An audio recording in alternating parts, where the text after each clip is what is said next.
Hey, what's up, YouTube? It's Richie from Boston, and I stumbled onto a video yesterday that was put up by Ortega Blue, and it's a kid called, I think it's Big Asian Package Blog. I'm not sure, but I'll leave a link. I'm still trying to get his permission at this point to use some video he's got. If you've been on my channel for the last couple of years, you've seen me put up chemtrail videos over and over and over, and they're the ones that never get any views because nobody cares about the air they're breathing or the fact that the sun doesn't come out anymore. But after doing a couple of searches, this is a patent search. This is patent number 32396660, and it belongs to NASA. And it's right here. I'll leave a link to this PDF file. It's a star. NASA owned patent for a star. This is in 1971, and it goes back even further than that. In accordance with the procedures contained in the Code GP to Code USI memorandum on this subject dated June 8, 1970, the attached NASA-owned U.S. patent is being forwarded for abstracting an announcement in NASA STAR. Corporate source, Bausch & Lomb. NASA patent case number HQN-10781. Gail Parker. And this is the numbering right here. This is crazy. Now things are starting to make a little bit more sense. When I was a kid, I mean, remember, 48, I was born in 67. When I was a kid, the sun was out every day. Once in a while, it was cloudy out. Now, living in Boston is like living in London. It's gray out every day. If the sun does happen to make a debut, they smoke it by the very end of the day. Look at this shit. This is for real. You know, all the videos of people getting with two suns and Nibiru and this and that. I don't know. I'm putting this out here for your comments. If you want to talk shit, feel free, but you're not helping anybody. So this is crazy. And I know the flat earth guys are going to jump all over it. Just look at it. Look at it for what it is. Okay? I'll leave a link for this. Clear as a bell. I mean, there's one little line right there. Let's take a look over here where the sunset is. Look at that. They are blocking out the sunset every single day, and this has been going on for years. And you have people over here actually taking pictures. Look at the beautiful sunset. Look at this stuff. What is that right over Boston? Now, if you recall, when NASA launched that lithium up into the sky, they said it was going to reflect red, blah, blah, blah. At the end of the day, when the sun is past the horizon or it's moved out of sight, whatever you want to call it, global, spherical, ball earth, flat earth, I don't care. When it moves off, the sky stays glowing red.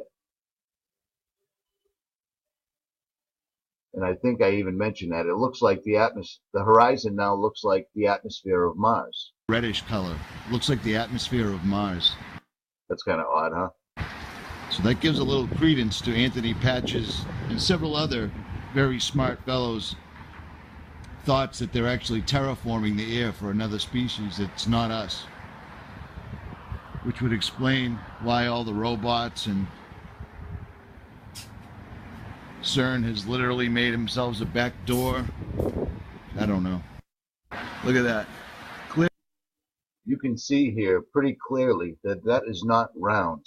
That is some sort of a hexagon or a cube or a black hole sun. Have they taken the sun out of the sky? How crazy does that sound? Look at that. Look at the local lighting on the clouds. If that sun's 93 million miles away and the size that they claim it is, it wouldn't be lighting up just this small area of the clouds.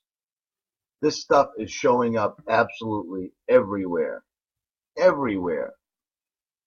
And I understand that there's plenty of hoaxes out there, but there's plenty that aren't. I am almost positive I have seen this exact setup in the sky where I was watching the sun, and it also appeared that below and away from it, just like in this video right here, there was an additional sun. That sphere right there is not causing that light down there, and that is not a reflection. There it is. That's it.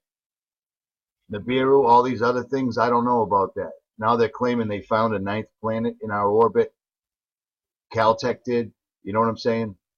This is just a bunch of ramblings, people, but let me get your input on this because there is a lot of shit going on. Every single day they block out the sun at sunset specifically, if not all day. I have ever seen it. Look at the squares in the sky. The grid pattern is just unbelievable. Look at this stuff. Everyone just sits back and takes pictures of it. It's so beautiful. Look at the sunset. Now this video is on a separate day. I can do this every single day. If the sun's out, by the time the end of the day comes, the sun's going to be completely obscured, just like it is. And the grid pattern is just ridiculous. They do tic-tac-toes, everything. And I mean, as you can see, I live on the ocean. So I have a really good east to west view, pretty much unobstructed, and I'm at sea level exactly. So if anybody out there needs any testing done with astronomical binoculars, telescopes, the horizon, and the ocean, let me know, because I can definitely do it. It's easy enough. I have my theories on the flat Earth versus the global Earth. But again, it doesn't apply right now. This is a big deal, and it doesn't get enough play. Every single one of us is subject to this stuff. We're breathing it in. You know what I'm saying? It's blocking out the sun. We're not getting vitamin D. And the fact that they've had patents around since I've been born on how to make an artificial sun, oh my. And it all belongs to NASA, and they call it a star. And now Russia's coming out. I mean, it just popped up the other day that Russia's coming out with this. They're going to try to build a star on their own. So, called the Mayak, or Beacon Project, Russian engineers are hoping to launch a satellite that will become the brightest object in our skies, apart from the sun, thanks to a giant reflective sheet of material. The launch is scheduled for the summer, and is expected to be taken up in a Soyuz 2 rocket, with help from Roscosmos, the Russian space agency. The team is planning to place the spacecraft in a sun-synchronous orbit 370 miles above the ground. This means it will always be in the path of sunlight, so will always be shining at different locations on Earth as it rotates. The satellite itself won't serve a particular purpose, other than to prove what can be possible in the field. I just find it really odd that all year, for the entirety of 2016, everybody has been arguing about some psyop or another. Meanwhile, this stuff is all really happening and it affects all of us directly. Whether we're on a globe or a flat plane, it doesn't matter. Our sun is being blocked out. There's zillions of pictures and video of two suns or whatever they are in the sky. And for time immemorial, everyone has been worshiping the sun. And now we find out there's patents that have been around for 50 years to build an artificial sun. Bausch and Lomb and NASA working together. You know what I mean? I saw a video this morning where people are actually worried about something on Ted Cruz's lip. Who cares? That's all a distraction. Even if our votes did somehow get counted by someone who cared what we thought, Electoral College, it doesn't matter. It's a distraction. Burns, Oregon, it's a distraction.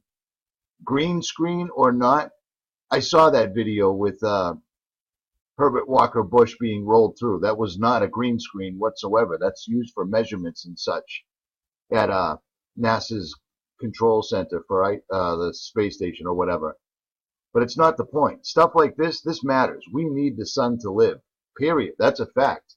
The stuff they're spraying in the sky every single solitary day, we're breathing that in. That's a fact. Is it changing our DNA? Could be. They've got technology to do that, nanoparticle stuff like that. The fact that a supercomputer runs Google, runs NASA, runs CERN, runs ITER, those are things we should be worrying about. Gun control, that's out of our hands. It makes no difference. Presidential election, that's out of our hands. That makes no difference. You know what I'm saying? green screen at NASA, that's out of our hands, and it makes no difference. Richie from Boston. Leave your comments below.